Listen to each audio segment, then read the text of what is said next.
Hello बच्चों, मैं मुकुल अग्रवाल आज आप लोगों के लिए क्लास 12 का एक प्रिज्म के ऊपर न्यूमेरिकल कांसेप्ट लेके आऊं जहां पर बच्चों बोर्ड में आप लोगों से कुछ क्वेश्चंस पूछे गए हैं। तो चलिए हम लोग उनको ट्राई करते हैं और आई हो बच्चों आप लोगों की प्रैक्टिस काफी अच्छी चल रही हो। तो चलिए, तो सबसे पहले बच्चों प्रिज्म के लिए बात कर लेते हैं। प्रिज्म के लिए जो फॉर्मूला होगा रिफ्रैक्टिव इंडेक्स का, वो फॉर्मूला क्या होगा? रिफ्रैक्टिव इंडेक्स का फॉर्मूला यदि हम लोग स्नेल लॉ के हिसाब से बात करें, sine i upon sine r होता है, जहां पर बच्चों एंगल आई इंसिडेंट एंगल होता है और जो एंगल है बच्चों वो रिफ्लेक्टेड एंगल होता है। ठीक है, तो जहां पर बच्चों एंगल आई का एक फॉर्मूला होता है delta m plus a by 2, जहां पर डेल्टा एम आप लोगों का क्या होता है डेविएटेड डेविएशन एंगल होता है। ठीक है, और जो एंगल ए है बच्चों, जो ए है वो क्या कहलाता है? रिफ्रैक्टिंग एंगल कहलाता है प्रिज्म का, रिफ्रैक्टिंग एंगल ऑफ प्रिज्म कहलाता है। और जो आर होता है बच्चों वो किसके बराबर होता है? a बाय 2 के बराबर होता है। तो यदि हम लोग इस फॉर्मूले को ऐसे लिख दें, साइन आई की जगह पर delta m plus a by 2 और यहाँ पर साइन आर की जगह पर a बाय 2। ठीक है, तो ये क्या हो गया बच्चों आप लोगों का रिफ्रैक्टिव इंडेक्स का फॉर्मूला हो गया प्रिज्म का। तो दो फॉर्मूले आप लोगों को पढ़ा दिए गए, एक स्नेल लॉ के हिसाब से, एक प्रिज्म के हिसाब से, और एक बच्चों एक फॉर्मूला और होता है speed of light in air vacuum upon speed of light in medium. ठीक है, जिसको बच्चों मीडियम, जिसको आप लोग किससे लिख सकते हैं? c अपॉन v से लिख सकते हैं, जहां पर c की वैल्यू क्या होती है? 3 × 10 की पावर 8 मीटर पर सेकंड होती है। ठीक है, तो ये फॉर्मूले बच्चों आप लोगों के यहाँ पर इस तरीके से क्या होंगे प्रिज्म के टॉपिक के लिए यूज होंगे, जो आप लोगों से यूज करेंगे। तो लिख लिया आप लोगों ने फॉर्मूले। चलिए बच्चों हम लोग न्यूमेरिकल देखते हैं, क्या हमारे पास न्यूमेरिकल है। तो आप लोगों को दिखाई दे रहा होगा आपकी स्क्रीन पर, कैलकुलेट द रिफ्रैक्टिव इंडेक्स। आप लोगों को क्या निकालना है? रिफ्रैक्टिव इंडेक्स निकालना है इक्विलेटरल प्रिज्म का, जिसका एंगल ऑफ डायरेक्शन 60 डिग्री। बच्चों 60 डिग्री की जगह पाई बाय 3 भी आपको दे सकता है। तो डेल्टा एम दे दिया आप लोगों को 60 डिग्री। एंगल ऑफ प्रिज्म कितना होता है बच्चों? 60 डिग्री होता है। तो आप लोग इसका फॉर्मूला लगा लेंगे, रिफ्रैक्टिव इंडेक्स आप लोगों को चाहिए, तो sine delta m plus a by 2 upon sine a by 2। तो जहां पर sin as it is delta m की वैल्यू 60, डेल्टा a की वैल्यू 60 अपॉन 2 और नीचे आ जाएगा sin 60 by 2। ठीक है, आप इसको प्लस करेंगे तो sin 120 को डिवाइड कर देंगे 2 से तो 60 और ये हो गया sin 30। तो जहां पर बच्चों sin 60 की वैल्यू कितनी होती है? √3/2 और sin 30 की वैल्यू होती है 1/2, इससे ये कैंसिल। तो रिफ्रैक्टिव इंडेक्स का जो वैल्यू बना बच्चों आप लोगों का कितना बना? √3, और √3 को आप लोग क्या लिख सकते हैं? 1.73 लिख सकते हैं। तो बच्चों इसकी कोई भी एसआई यूनिट नहीं होती, नो एसआई यूनिट। ठीक है, रिफ्रैक्टिव इंडेक्स की कोई भी एसआई यूनिट नहीं होती, ये चीज आप लोगों को ध्यान रखनी है।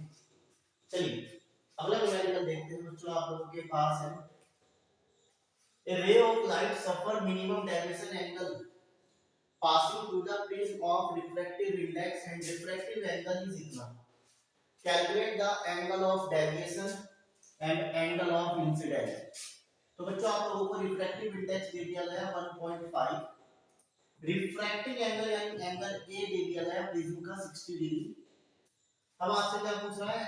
डेविएशन एंगल पूछ रहा है, वो निकालना है। एंगल ऑफ इंसिडेंस पूछ रहा है, एंगल आईजी। ठीक है, तो सबसे पहले आप लोगों को एंगल आर निकालना पड़ेगा। तो angle r is equal to a by 2, तो 60/2 यानी 30 डिग्री।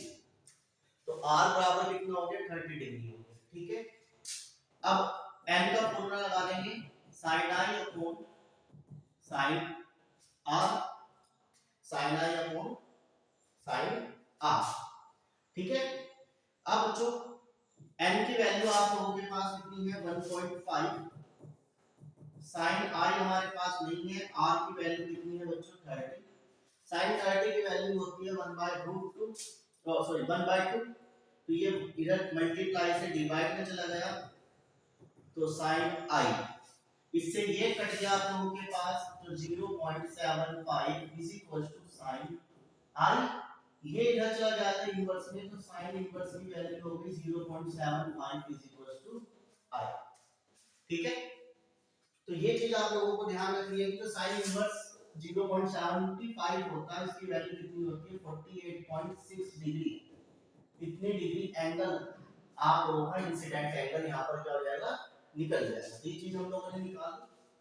अब आपको क्या चाहिए डेविएशन एंगल चाहिए, तो डेविएशन एंगल का जो वैल्यू होगी उसे कैसे निकालेंगे, तो आप लोगों को भी पढ़ाया angle I is equal to किसके बराबर delta m plus a by 2/2, i की वैल्यू बच्चों कितनी है आप लोगों के पास 48.6, डेल्टा नहीं है एंगल है 60 है अपॉन 2, इधर से इधर मल्टीप्लाई में चला गया तो 12 6 से 12 ये 16 और 17 और 97.2 प्लस में इधर जाएगा तो माइनस में 60, तो बच्चों से माइनस करके 37.2 डिग्री डेल्टा m आप लोगों के पास यहाँ पर इस तरीके से क्या निकालना है आंसर निकालना। ठीक है, तो बच्चों एक तो इस टॉपिक से आप लोगों के न्यूमेरिकल आते हैं और एक इस टॉपिक से आप लोगों के डेरिवेशन प्रिज्म का पूछा जाता है। ठीक है, तो चलिए आगे की चीज समझ में आ गई, अब हम लोग अगला न्यूमेरिकल की ओर चलते हैं। तो क्या कहा है, a ray of light incident on a face AB, एक लाइट है जो किसी एक फेस AB प्रिज्म के ऊपर पड़ रही है जिसका मिनिमम डेविएशन एंगल कितना डिग्री है 60 डिग्री है। Calculate the speed of light through the prism. ठीक है, आपको स्पीड ऑफ लाइट निकालनी है किसी प्रिज्म के अंदर, तो आप लोगों को बच्चों एंगल ए देखिए कितना डिग्री 60 डिग्री आपको याद करना है, फिक्स होता है कि जो प्रिज्म है वो आप लोगों का कैसा होता है इक्विलेटरल, जिसकी सारी साइड बराबर तो सारे एंगल भी इक्वल होंगे। ठीक है, ये चीज। अब आपको डेविएशन एंगल दे दिया कितने डिग्री 30 डिग्री। अब बच्चों आप लोगों को निकालना है n is equal to sign,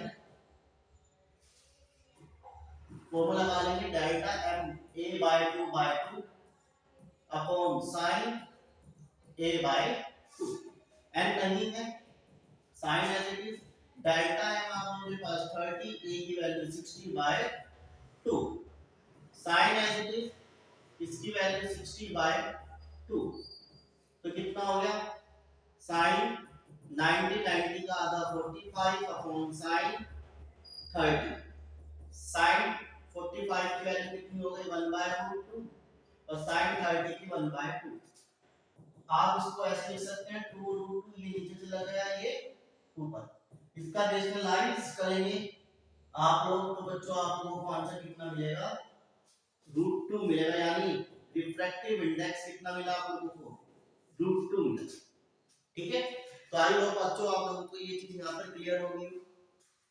चलिए जब इतनी वैल्यू यहाँ पर आप लोगों को मिल रही है आपसे स्पीड ऑफ लाइट पूछ रहा है प्रिज्म के अंदर, तो अभी फॉर्मूला बताया था C/V, तो V क्या है मीडियम, मीडियम क्या है हमारे पास प्रिज्म, तो V is equal to C/N, C की वैल्यू कितनी हो गई 3 × 10 की पावर 8, n की वैल्यू कितनी हो गई √2। अब बच्चों आप इसे सॉल्व करेंगे तो कितना मिलेगा आप लोगों को 3 × 10 की पावर 8 और √2 का मतलब है 1.41, हमने क्या लिख दिया पॉइंट बना दिया 0, तो 30 अपॉन 30 मल्टीप्लाई 10 की पावर 8 14, इसे सॉल्व कर लेंगे 2.1 समथिंग 10 की पावर 8 मीटर पर सेकंड स्पीड ऑफ लाइट इस प्रिज्म के अंदर क्या हो जाएगी आप लोगों की मिल जाए। ठीक है, तो प्रिज्म के अंदर स्पीड ऑफ लाइट कितनी रहेगी 2.1 10 की पावर 8 मीटर पर सेकंड स्पीड उसकी रहेगी। क्लियर है, ये चीज आप लोगों को समझ में आ गई। चलिए अगला न्यूमेरिकल देखते हैं बच्चों, आप लोगों के पास क्या है। एक बार आप लोग ट्राई कर लीजिए, फिर हम लोग अगले न्यूमेरिकल को करवाएंगे आप लोगों को। चलिए देखते हैं आप लोगों के पास।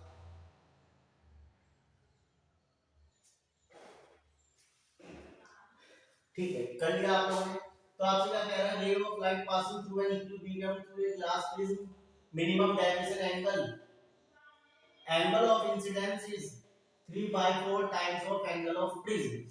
यानी angle of incidence is 3 by 4 times of angle of prism. यानी बच्चों आप लोगों को क्या दे दिया, angle I is 3 by 4 times of angle A. ठीक है, तो जो एंगल आई है वो किसके बराबर हो गया, 3 by 4 टाइम्स ऑफ ए के बराबर हो गया। ठीक है, अब आप लोगों को पता है कि जो एंगल ए होता है वो कितने के बराबर होता है, 60 के। इससे ये कट गया तो 15, तो एंगल आई कितने डिग्री हो गया, 45 डिग्री। तो एंगल आई कितनी डिग्री हो गया, 45 डिग्री। क्लियर। तो ये चीज आ गई आपके पास, एंगल ए आ गया 60 डिग्री और एंगल आई कितनी डिग्री आ गई, 45 डिग्री आ गई। अब आपको एन का फॉर्मूला लगा लेना है, sign delta m plus a by 2 upon sign A by 2। तो बच्चों साइन डेल्टा एम की वैल्यू कितनी है आप लोगों के पास, 30, और डेल्टा एम हमारे पास बच्चों when the angle of prism, delta m हमारे पास नहीं है बच्चों। ठीक है, डेल्टा एम हमारे पास है क्या, delta m when angle of incidence is इतना और एंगल ऑफ द प्रिज्म। ठीक है, तो एक काम हम लोग करते हैं, इसको हम लोग क्या करें, ये फॉर्मूला हम लोग लगा लें, sine i upon sine r. तो साइन आई बच्चों कितना आ गया आप लोगों के पास, 45, और साइन आर कितना हो जाएगा बच्चों, 30, क्योंकि जो आर होता है वो किसके बराबर हो गया, a बाय 2 के, और a का वैल्यू 60, 60 बाय 2 यानी 30 डिग्री। तो ये वाली वैल्यू यहां पर आप लोगों के पास है। तो बच्चों n बराबर कितना आ गया, ये सॉल्व कर लेंगे, इसकी वैल्यू 1 बाय √2, इसकी वैल्यू 1 बाय 2। तो ये फिर से कौन सा फॉर्मूला, कौन सा न्यूमेरिकल बन गया, जो अभी आप लोगों ने पीछे किया। तो उसी न्यूमेरिकल का दूसरा कन्वर्जन आप लोगों को इस तरीके से घुमा के दे दिया जाता है, और आप लोग वहीं पर क्या हो जाते हैं, फेल हो जाते हैं, और आप लोग इस न्यूमेरिकल को छोड़ के आ जाते हैं। ठीक है, तो देखो रिफ्रैक्टिव इंडेक्स √2 आ गया, आपसे स्पीड ऑफ लाइट इसमें पूछी गई है, और स्पीड ऑफ लाइट आप लोगों से प्रिज्म के अंदर इसमें पूछी गई है। तो दोनों का आंसर सेम रहेगा, तो आप लोग पीछे से न्यूमेरिकल को कर सकते हैं। ठीक है, चलिए अगला न्यूमेरिकल देखते हैं आप लोगों के पास क्या दे दिया, ए glass prism of refractive angle a 60 degree and the refractive index 1.5 is completely immersed in water of refractive index 1.33। यानी बच्चों रिफ्रैक्टिव इंडेक्स कितना दे दिया, 1.33 दे दिया। नहीं, एक काम सुनिए, एक ग्लास प्रिज्म का जो रिफ्रैक्टिव एंगल है वो कितना है बच्चों, 60 डिग्री, एंड रिफ्रैक्टिव इंडेक्स 1.5 है ग्लास पर, क्योंकि प्रिज्म क्या है, गिलास है। और जब उसको पानी के अंदर डुबो दिया गया तो लाइट पानी से कहां जाएगी, गिलास में जाएगी ना। तो लाइट कहां जाएगी, पानी से आप लोगों की गिलास में जाएगी। ठीक है, तो हमारी जो लाइट होगी वो गिलास से पानी में जाएगी, तो यानी light water to glass is equal to Mg upon N। ठीक है, तो जहां पर Mg की वैल्यू 1.5 दे दी और दूसरा रिफ्रैक्टिव इंडेक्स कितना दे दिया, 1.33 दे दिया, ये वाटर का रिफ्रैक्टिव इंडेक्स। अब बच्चों आपसे एंगल ऑफ डायमेंशन पूछ रहा है, डेल्टा एम पूछ रहा है प्रिज्म का, और आप लोगों को एक वैल्यू दे दी है, मिसप्रिंट हो गया। यहां पर आप लोगों को दे दिया गया है sin inverse 0.56 is equal to 34.30। ये वाली वैल्यू आप लोगों को यहां पर दे दी है। ठीक है, तो जहां पर इसका फॉर्मूला क्या बनेगा आप लोगों के पास, sin delta m plus a/2 upon sin a/2 बनेगा। ठीक है, जहां पर बच्चों आप से पॉइंट बना देंगे 0, ये पॉइंट उठ जाएगा तो कितना बचा 150 upon 133 sin as it is. Delta हमारे पास नहीं है, a की वैल्यू 60/2 अपॉन ये बच गया sin 30 क्योंकि 60/2 30। sin 30 की वैल्यू कितनी होती है आप लोगों को पता है 1/2 होती है, तो इधर चली गई। sin डेल्टा m 60/2 तो बच्चों इससे कट गया 75, इससे डिवाइड करेंगे तो 0.56 आ जाएगा। ये साइन इनवर्स में इधर चला गया और आप लोगों के पास क्या बच गया डेल्टा m प्लस 60/2 बच गया। ठीक है, इसकी वैल्यू बच्चों कितनी होती है आप लोगों के पास, ये आपको दे रखी है 34.3 डेल्टा m प्लस 60/2। ये 2 इधर डिवाइड से मल्टीप्लाई में चला गया, इतना ये प्लस में चला गया माइनस में डेल्टा m, इसमें से माइनस कर लेंगे तो 8.6 डेल्टा m। तो इतने डिग्री डेविएशन एंगल आप लोगों का क्या हो जाता है यहाँ पर बच जाता है। तो आई वो बच्चों आप लोगों को प्रिज्म के ऊपर में न्यूमेरिकल यहाँ पर क्लियर हुए हो, मेन चीज आप लोगों की ज्यादा प्रैक्टिस